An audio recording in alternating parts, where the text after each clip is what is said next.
Hello everyone, welcome back to the channel. I'm Chris. This is top 5 most mysterious video games. This is part 2.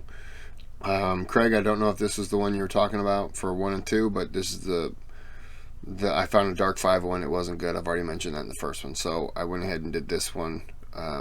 So instead of 5 games, you got 10, and you're gonna have to tell me. I sent a message to you in the comments, so you're gonna have to tell me if from what I remember, the games were similar on the first Dark 5 top 5 to this one. But, you know, sometimes I like to drink.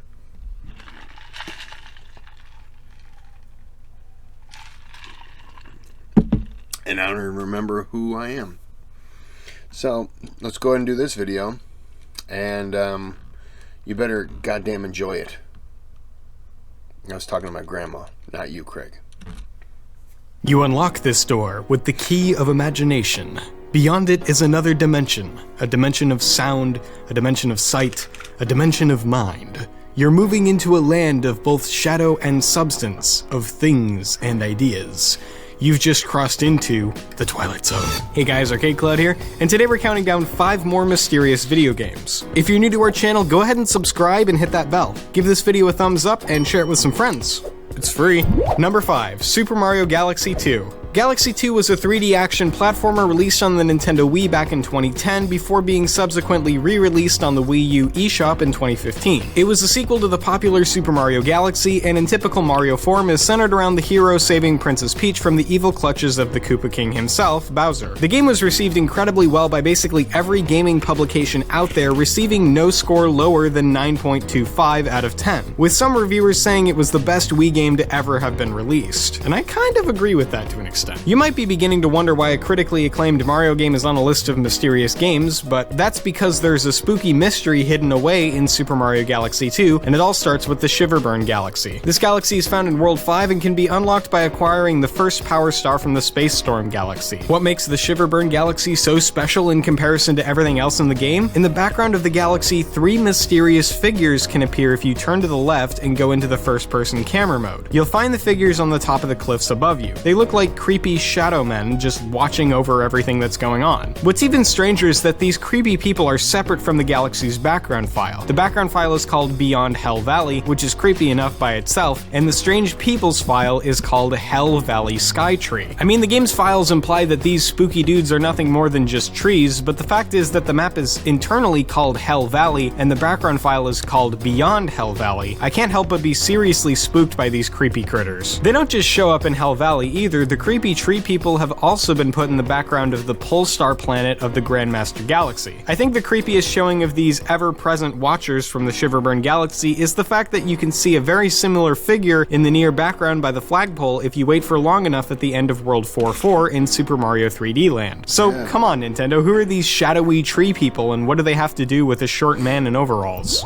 Number 4, Morrowind mod JVK1166Z.ESP. It's quite a mouthful, but we'll get to that in a bit. Most people consider Morrowind to be the best game in the Elder Scrolls series. It's an insanely good RPG that takes you on an epic journey involving gods and cults and a bunch of other crazy goings-on in the expansive island of Vardenfell. Is that how you pronounce it? I'm sorry, I don't play very many Elder Scrolls games, so crucify me in the comments, I don't care. Of course, the fans of such a popular game wouldn't be content to just let it die after completing the game. It has a thriving community where users mod the game to add all sorts of custom quests and characters and weapons and armor. But there's a legend that ripples through the Morrowind community of a terrifying mod that can drive players quite literally into the hands of madness. The mod in question first appeared a couple of years ago and was originally believed to be nothing more than a virus. This was because when the game loaded with the mod installed, it would freeze on the title screen and then corrupt all of the save game files, ruining everything that you had already done before adding the mod. But that's not where our story with this mod ends. In fact, that's just the beginning, because it was soon discovered that if you ran the game through a software called DOSBox, which is something that lets people play older PC games on modern computers, the mod would now suddenly work. This is no happy, epic weapon and armor mod. When you start the mod up for the first time, all of the main characters are already dead. If you stay in one spot for too long, your health slowly begins to fall away. If you let yourself die, a new character reveals himself. Players called him the Assassin. The Assassin was human,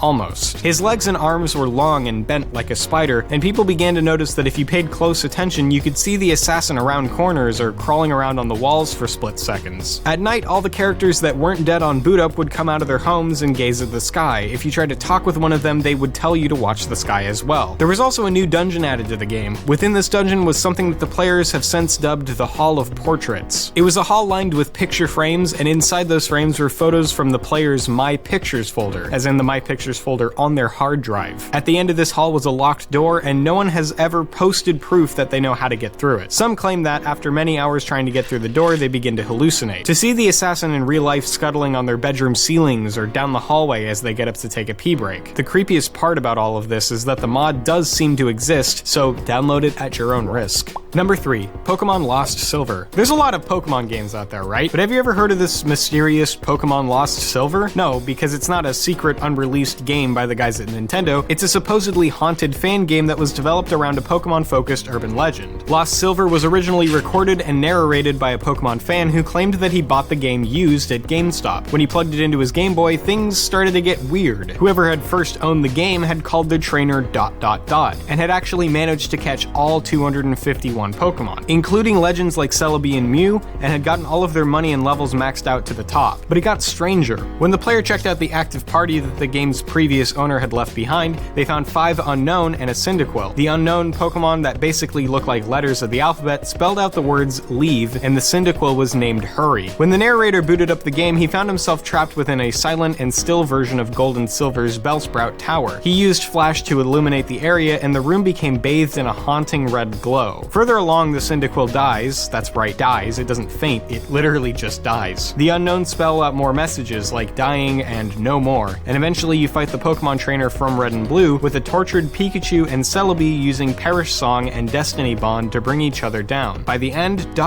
becomes a ghost and is trapped amongst the Pokemon graves. There is a moral to this story, and is that death comes to all of us in the end, no matter how good of a Pokemon trainer you are, and you will always be forgotten. Dark, right? There's a playable version of Lost Silver, and it also allows you to experience the darkness of this fan game firsthand.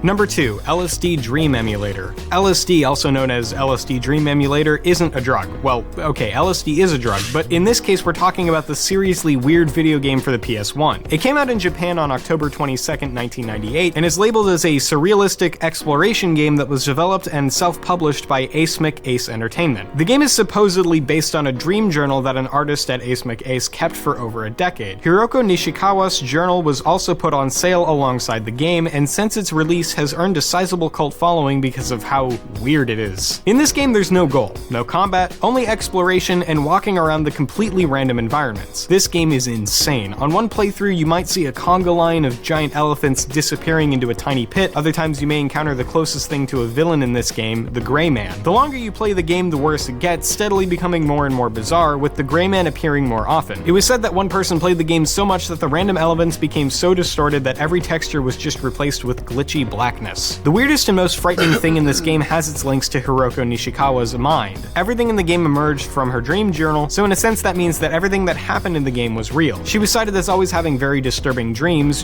that she jotted down and eventually presented to the company. The journal itself was also released, called Lovely Sweet Dream, but is even rarer than the game. Number 1, Petscop. Does Petscop actually exist? It's a question that a lot of people have been trying to uncover the answer to since March 11th of 2017. In the game, the player has to collect pets from their cages at the gift plane. That's all we know about the game, other than the fact that after you input a cheat code, the game begins to get much darker. The Petscop YouTube channel was launched back in March of 2017. Its first video was titled Petscop and showed a man named Paul playing through the fabled game, supposedly originally launched for the PlayStation 1 and developed by a company called Garalina. He then inputs the aforementioned code and things get dark, with the player being teleported into a dark, mysterious void. Since then, YouTubers from across the world have been trying to dig into the mysteries of this game, from the popular channel Game Theory to the also popular Pyrocynical. Even gaming news sites like Kotaku and Playground Magazine have uncovered the mystery of Petscop. The main theory about this game is that it's actually about the child abuse case of Candace Newmaker. At 10 years old, Candace was killed in a 70-minute rebirthing session as part of attachment therapy. The session included wrapping the girl in flannel sheets, simulating a womb, and even her being restrained by 4 adults. The objective was for Candace to escape. Throughout the session, Candace had stated that she couldn't breathe, but the adults restraining her wouldn't listen. Eventually, she perished under the blankets, being told that she was a quitter for not getting out. All throughout Petscop, there have been connections to the Newmaker tragedy. In the Quitter's room, there is a character called the Quitter, which is obviously a reference to what Candace had been told while she was dying under the sheets. There were also keywords like Newmaker and Rebirth repeated throughout the game. The most famous reference is in the Quitter's room, where there is a mirror image room that has a mirrored sign which reads, "Do you remember being born?" The issue with this theory is the times. Fans believe that the development of this game was somehow tied to Candace's death, but the game's copyright states it was created in 1997, while Candace died in 2000, which is 3 years afterwards. As of now, it's unknown whether Petscop is real or not, but the search for this expansive ARG continues now to this day. Is Petscop real? Is it actually haunted? Is Paul okay? Perhaps. But hey, that's just a theory. Excuse me, So the last one was weird. Yeah. Super Mario Brothers, I played that. Ugh. Yeah, that was weird. Those are some weird ones. Well, I'm going to end this here. And mud alcohol. And so it is time to call it a night. I've done 4 videos today, so I am done. And like, subscribe, all that garbage. And have a good day, have a good night.